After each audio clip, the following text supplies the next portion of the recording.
Jay Leno is responding to Monica Lewinsky's claims that he was especially hard on her after her affair with Bill Clinton hit the headlines back in the 90s. So she sat down, she did the Call Her Daddy podcast, and basically was just really like, Jay Leno was not fair to me. And I think she holds a massive, massive grudge to Jay Leno, and he is kind of addressing it. And he's like, hey, look, yes, it may have been unfair to be the butt of all the jokes, but at that time, and there was every late night host was talking about her. This was the biggest story in the country.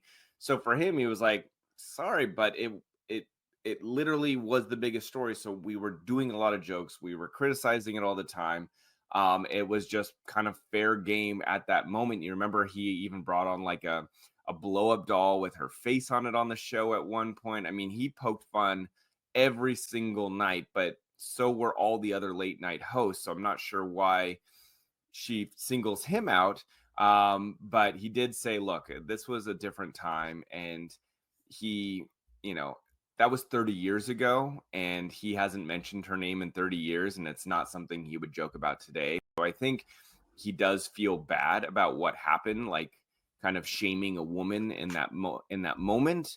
But he goes that it was a different time back then. And so he wouldn't do it now.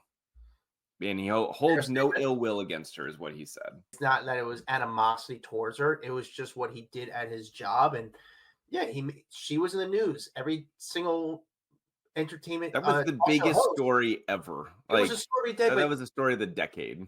These guys, these late night shows, open up their show every day with making fun or having fun with the stories in the news. That's just what they do. Every single host does.